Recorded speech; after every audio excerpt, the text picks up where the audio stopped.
अस्सलामुअलैकुम, happy summer vacations. जी हाँ, आज से मेरे बच्चों के समर वेकेशन जो हैं वो स्टार्ट हो चुके हैं।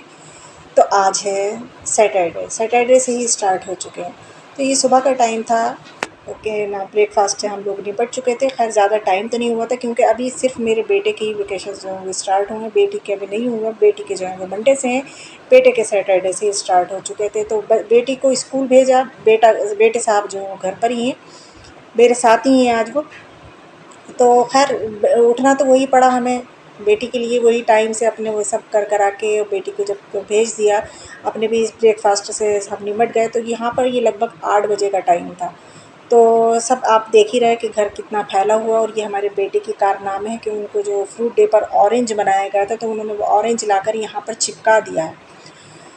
तो अब तो यही रहेगा पूरे जब तक ये हॉलीडेज़ रहेंगी, बच्चों का यही हाल रहेगा। घर का तो यही करेंगे, इधर मैं समेटूँगी, इधर ये फैला देंगे, फिर मैं समेटूँगी, फिर ये फैला देंगे। और अभी आप देख सकते हैं मेरी रूम की हालत, जिसमें कि हम रात सोए थे और सोने के बाद और सुबह को बेटी जो थी वो कपड़े चेंज करके गई थी स्कूल के, तो वो भी वहीं फेंक गई और सारे बिस्तर-विस्तर सब ऐसे ही फैले हुए हैं। और अभी आपको मैंने बताया ही है कि अभी 8 बजे का टाइम है, कोई ऐसा टाइम भी नहीं हुआ है। तो मैंने कहा चले नाश्ते के बाद, जब ब्रेकफ़ास्ट के बाद किचन को जब समेट दिया मैंने, तो मैंने कहा चले अब घर के भी ज़रा एक आप लोगों को एक टूर दे देती हूँ। घर की जो फैलावा है वो आप लोगों के साथ भी शेयर करती हूँ। और वैसे तो ये हर घर की कहानी है, हर घर ही ऐसा होता होगा और यहाँ पर मैं खड़ी हूँ, हेलो तो ये तो हर घर की कहानी है। खैर हर घर ही सुबह के टाइम में ऐसा ही होता है। कोई मेरे घर में कोई स्पेशली ये चीज़ नहीं होती है। तो ये बेटी ने नाश्ता कराया तो उन्होंने यहीं पर अपनी प्लेट छोड़ दी थी और ब्रेड भी छोड़ दिया है उन्होंने। तो खैर यहाँ मैं रख कर आऊँगी और अब जो समेटा-समाटी है वो स्टार्ट करने की मैं सोच रही हूँ। और लेकिन जैसे ही सुबह होती है ना, बस धूप जो है ना मुँह चिढ़ाने लगती है। इतनी तेज़ धूप निकलती है, इतनी तेज़ कि बस अब तो दिल चाह रहा है अल्लाह पाक से यही दुआ है कि अल्लाह पाक बस खैर की बारिश हो जाए। अब खैर चैन की हवा चल जाए और खैर चैन की बारिश हो जाए। कोई आंधी-तूफ़ान कोई अल्लाह ना करे, खुदा ना ख़ास्ता कुछ इस तरीक़े का ना हो, बस बारिश हो जाए, ज़रा ठंडक सी हो जाए क्योंकि बहुत गर्मी होने लगी है। तो यहाँ पर मैंने ये किचन में जो बर्तन थे सिंक में रख कर इसमें सब में पानी भर दिया। अच्छा अभी मैं ये यहाँ कुछ नहीं कर रही। अच्छा अभी मुझे पता भी नहीं था क्योंकि कई दिन से ना हमारे जो किचन का ये पाइप जो आप देखते हैं ये, इसमें पानी इतना कम आ रहा था, इतना कम आ रहा है कि मैं परेशान थी इसको। तो मैं कई बार हस्बैंड से कह चुकी थी लेकिन वो भी भूल जाते थे और मैं भी उनसे कहना भूल जाती थी। तो आज मैंने अपने बेटे को लगा दिया था। तो मैंने कहा था बेटे अब तुम्हारी हॉलीडेज़ हो चुकी हैं तो सुबह को तुम्हें याद रखना है कि पापा को याद दिलाना है कि प्लम्बर को बुला कर लेकर आएँगे। तो वो ख़ैर उन्होंने बेटे ने ब्रेकफ़ास्ट करते में ही अपने पापा से कह दिया कि पापा आप जाकर ना उनको प्लम्बर का नाम लेकर कहा कि आप अंकल को बुला लाइए और मम्मू ने मुझसे कहा था कि याद रखना। तो वो उसके बेटे के कहने से ख़ैर हमारे जो हस्बैंड थे वो प्लम्बर को लेने चले गए थे। ख़ैर मुझे इस बारे में कोई आइडिया ही नहीं था कि वो लेने चले गए क्या। तो मैं कमरे में आई थी तो मैं फिर आई थी समेटा-समाटी करने के लिए, लेकिन फिर वो ठंडा-ठंडा रूम जब मुझे लगा तो मैं फिर लेट गई। मैंने कहा अभी 8 ही तो बजे हैं, चलें अभी थोड़ा रुक कर काम कर लेंगे, अभी कौन-सा ऐसा टाइम हुआ है कर लेंगे। तो यहाँ मैं लेटी थी तो यहाँ पर बेटे साहब आ गए अपने हॉलिडे होमवर्क लेकर और वो होमवर्क लेकर बैठ गए। मैंने कहा ले अभी से उन्होंने होमवर्क भी शुरू कर दिया, अपना हॉलिडे होमवर्क जो मिला था। तो ख़ैर जब और जो हमारे प्लम्बर साहब जो थे वो आ चुके थे, लेकिन मुझे ये आइडिया ही नहीं था कि वो आ चुके हैं क्योंकि मैं रूम बंद करे हुए अंदर लेटी हुई थी। फिर मुझे बाद में पता चला कि वो आ गए हैं और उन्होंने आकर पाइप भी सही कर दिया। उसमें कुछ कचरा-वचरा आ गया था, वही ख़ैर उन्होंने साफ़-सूफ़ कर दिया था। तो ख़ैर जब मैं बाहर गई हूँ तो वो कर रहे थे काम, क्योंकि यहाँ पर लेटे हुए लगभग मुझे आधा घंटा हो गया, मोबाइल देखती रही। मैंने कहा मोबाइल देखते-देखते तो ख़ैर टाइम का पता ही नहीं चलता है। मैंने कहा ये तो मेरे काम को बहुत देर हो जाएगी, तो अब भाई उठ जाओ बस। तो मैं बस जल्दी से उठ गई और मैंने जल्दी से रूम को जो था नीट एंड क्लीन करा। बेटे की जो बस उन्होंने एक ही पेज करा था वर्क का और रख कर यहाँ छोड़कर और चले गए थे वो। तो मैंने कहा चलें अभी तो बहुत सारी छुट्टियाँ हैं, वो तो हो ही जाएगा खैर। ये तो वो ज़ौक़ शौक़ में लेकर बैठ गए थे, बस अब एक पेज करके और वो रख कर और छोड़कर चले गए थे। खैर मैंने उसको रूम को जो था नीट क्लीन करा, सब सारे बिस्तर उठाकर फ़ोल्ड करके अपनी जगह पर तह बनाकर सब लगा दिए हैं, साफ़-सूफ़ कर दिया है रूम को। अब इस रूम से मैं बेगम हो गई, अब मैं जाऊँगी दूसरे रूम में, दूसरे रूम को जाकर मैं समेटूँगी। अच्छा दूसरे रूम में इतना फैलावा होता ही नहीं क्योंकि वहाँ पर कोई रहता ही नहीं है गर्मी की वजह से। सिर्फ़ यहाँ पर ये हस्बैंड के चप्पल पड़े हुए थे, वो क्यों पड़े हुए थे, वो रात गए थे वलीमे में तो आजकल वो शूज़ उन्होंने पहनना छोड़ दिए क्योंकि गर्मी इतनी हो रही है। सॉक्स और शूज़ बच्चे स्कूलों को पहन कर जाते हैं तो देख कर होता है अल्लाह बच्चे कैसे पहन रहे हैं। खैर वहाँ पहनना तो ज़रूरी होता है, लाज़मी होता है। तो हस्बैंड आजकल शूज़ पहन नहीं रहा, खाली वो चप्पलों से ही काम चला रहे हैं, तो ये पहन कर गए थे। तो बस यही रखना थे मुझे, और तो रूम बिल्कुल साफ़ सुथरा पड़ा हुआ था, लेकिन फिर भी उसको नीट क्लीन तो करा ही जाता है कि डस्टिंग वगैरह ये तो करी ही जाती है। खैर घर को मैंने साफ़ सुथरा कर दिया, फिर आई मैं किचन में। वही हमारा सबसे पहला काम जो होता है, मेरा और आफरीन जहाँ भी यही कहती हैं कि मैं भी पहले आटा ही गूँथ कर रखती हूँ, तो अब मैं वही आटा ही गूँथने आई थी किचन में। मैंने कहा अब सबसे पहले ये तुम घर को तो मैंने नीट कर ही दिया है, अब मैं आटा गूँथ के फ्रिज में रख दूँ, फिर उसके बाद जो है अपनी साफ़ सफाई के काम जो है वो शुरू करेंगे, फिर शार लेंगे और फिर उसके बाद जो है खाना पकाना जो रह जाएगा वो करेंगे। तो सबसे पहले यही सब सारी गृहिणियाँ जो होती हैं, सुघड़ गृहिणियाँ जो होती हैं, वो यही करती हैं, सबसे पहले आटा ही गूँथती हैं। तो आटा गूँथ गया, अब ये जाएगा फ्रिज में और हम करेंगे अब आगे के काम जो है वो कंटिन्यू रखेंगे।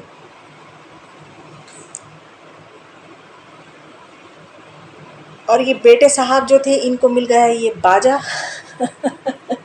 वो नीचे से गुज़र के जाते हैं ना, तो ये बस इन्होंने ये ले लिया अपने पापा से कह कर, खैर उन्होंने, और मेरे कान इन्होंने बजा के रख दिए, कानों में बस यही आवाज़ गूंज रही थी, पौ पौ पौ।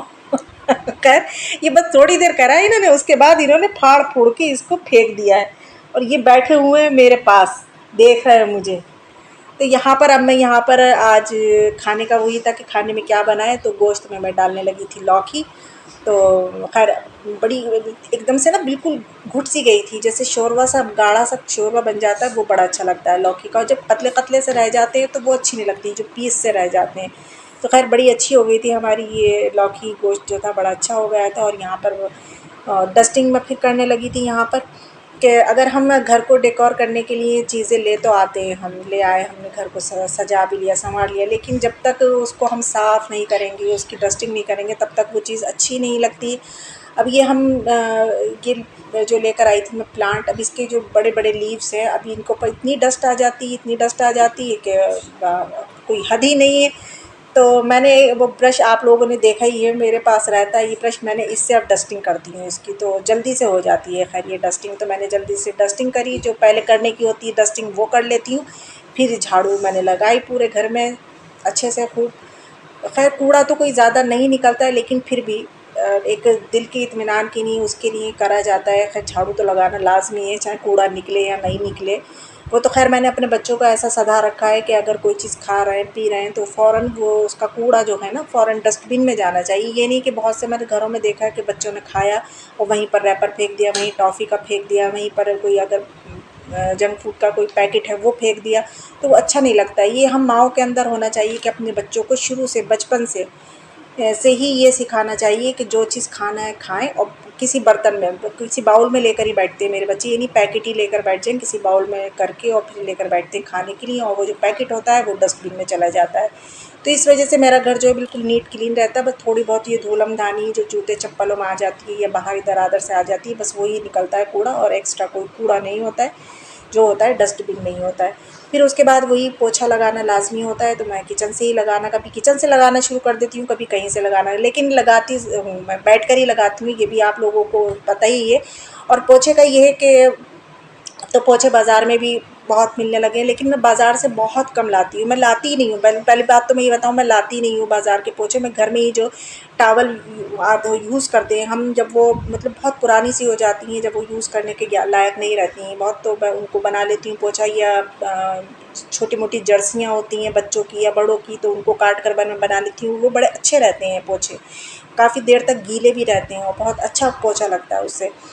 तो मैं तो इस तरीक़े से खैर पोछा बना लेती हूँ घर का। मैं आपको कुछ टिप्स भी दिए दे रही हूँ अपने इस ब्लॉग के ज़रिए, तो मैं वो करके बना लेती हूँ। अच्छा रोज़ का ये है कि ये जो पोछा है हमारा, इसको हमेशा हमेशा जब भी मैं पोछा लगाऊंगी रोज़ ही, तो सर्फ़ से ज़रूर धोती हूँ मैं। सर्फ़ से धोने के बाद फिर इसको मैं सूखने के लिए डाल देती हूँ, तो इसमें से कोई भी गंदी स्मेल वगैरह कुछ नहीं आती, कोई नहीं आती है।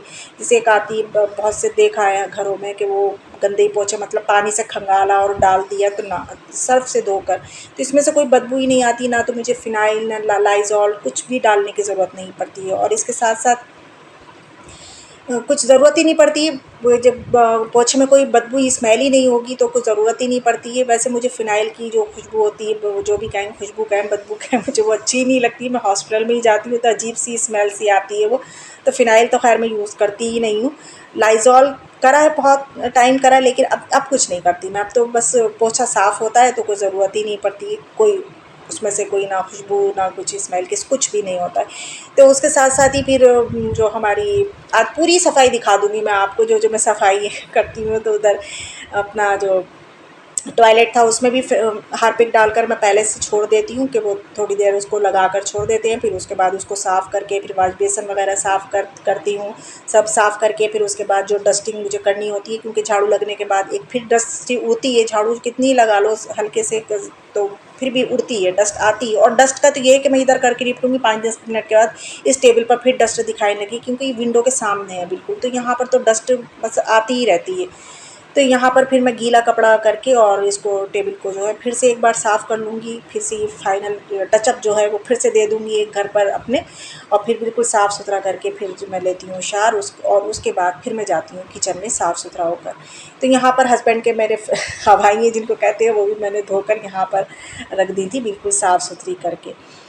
अब ये है शाम का टाइम, ये है स्नैक्स टाइम। तो यहाँ पर बच्चों ने जो मैंने तरबूज़ आपको कल दिखाया था, आपने शॉर्ट्स पर ज़रूर देखा होगा, वो तो काफ़ी बड़ा तरबूज़ था। तो थोड़ा हमने कल खा लिया था, थोड़ा मैंने फ्रिज में कट करके रख दिया, तो आज ये हम लोग वो खा रहे थे। तो हम लोग सब ये बैठे हुए शाम के टाइम में तरबूज़ को एंजॉय कर रहे थे। बड़ा ही अच्छा था, बड़ा ही मीठा था और बड़ा ही रेड रेड था। तो बड़ा मज़ा आया तरबूज़ खा के। क्या तरबूज़ तो शायद ही कोई ऐसा होगा जिसको तरबूज़ अच्छा नहीं लगता होगा। खैर हमारे घर में तो सभी को अच्छा लगता है। बेटी जो थी वो तरबूज़ खाने के बाद केक रस निकाल के ले आई, तो वो अब केक रस एंजॉय कर रही थी। और यहाँ पर मेरे जो सारे काम हैं वो निबट चुके थे लगभग सारी किचन के। अब कोई काम नहीं था किचन में, क्योंकि कुछ मैंने दोपहर में कर लिया था, मतलब सुबह में दोपहर में, और कुछ जो बचा था वो मैंने शाम में कर लिया था। अच्छा, ये मैंने अब वाटर कूलर भी निकाल लिया है, क्योंकि बहुत परेशानी हुई, बार बार बच्चे फ्रिज में घुसते हैं तो अच्छा नहीं लगता है। तो मैंने वाटर कूलर भी निकाल कर आज इसको धो मांज के यहाँ पर रख दिया था। अब इसमें पानी जो फिल करके और इसमें बर्फ़ डालकर इसको रख दूँगी। बस अब हम गर्मियों भर हमारा यही रहेगा कि रोज़ सुबह में मुझे इसमें पानी फिल करना होगा, बर्फ़ डालना होगा, और फिर बस दिन भर इसी में से हम लोगों को पीना होगा। मैं तो खैर ज़्यादातर आरओ का लेकर ही पीती हूँ, मैं नहीं पीती हूँ ठंडा पानी। यहाँ पर ये कपड़े रखे हुए थे धुलने के लिए, तो अब जो है मैं वॉशिंग मशीन लगाऊँगी और कपड़े धोऊँगी। और बस ये शाम का टाइम था, अब लगभग मगरिब होने ही वाली थी और असर मगरिब के बीच का टाइम था। तो बस यही काम मैं अब निपटाने की कोशिश कर रही थी। आज मैंने वॉशिंग मशीन का जो मेरा कवर था उसको भी मैंने उतार कर वॉश कर ही लिया था साफ़ करके, और मैंने इसको यहीं पर सूखने के लिए डाल दिया था। और आप देखिए बाजे का हशर क्या करा बेटे ने, तोड़ ताड़ के यहाँ डाल दिया। और यहाँ पर मैंने जो दोपहर जो कपड़े उतारे थे वो खंगाल कर यहीं रख दिए थे। तो मैं ऊपर आई, मैंने कहा चले देख लेते हैं कि बर्ड्स का पानी जो फिल है या नहीं है। तो खैर हस्बैंड रोज़ आते हैं वो सुबह के टाइम में, तो वो खैर मेरे बर्ड्स का पानी भी फिल करके चले जाते हैं और मेरे एलोवेरा में भी पानी डाल देते हैं। एलोवेरा देखिए कैसा सूखा सूखा सा रेड रेड सा हो रहा है, बस ये बारिश का इंतज़ार हो रहा है तो ये खिलखिला उठेगा। एक बारिश हो जाए और बस ये खिलखिला उठेगा। खैर ये देखकर फिर मैं नीचे आई, तो फिर मैंने कहा लाएँ जो ये मेरे कपड़े मेरे धुले हुए पड़े हुए हैं, लाएँ मैं इसको भी अलगनी पे डाल ही देती हूँ, सुबह तक फिर ये सूख जाएँगे। और कॉटन के कपड़ों का तो यही होता है कि, और आजकल तो कोई ऐसा बंदा होगा जो रोज़ नहाता नहीं होगा या रोज़ कपड़े नहीं बदलता होगा। गर्मियों में तो रोज़ के ही कपड़े होते हैं, रोज़ ही नहाना और रोज़ के ही कपड़े बदलना। तो बस मैंने वही कपड़ों को धोकर खंगाल कर मैंने यहाँ डाल दिया था, और अब कपड़े जो है रात भर में बिल्कुल ड्राई हो जाएँगे। और जो बाकी वॉशिंग मशीन जो लगी हुई है वो वॉशिंग मशीन जो है वो लगी रहेगी। तो बस यही था मेरा व्लॉग। अगर अच्छा लगा हो तो प्लीज़ लाइक ज़रूर कर देना और कमेंट्स में ज़रूर बताना कि कैसा लगा। चलती हूँ फिर मैं, मुझे रखना दुआओं में याद, मैं रखूँगी आपको अपनी दुआओं में याद। फिर मिलूँगी नेक्स्ट व्लॉग में, तब तक के लिए अल्लाह हाफ़िज़।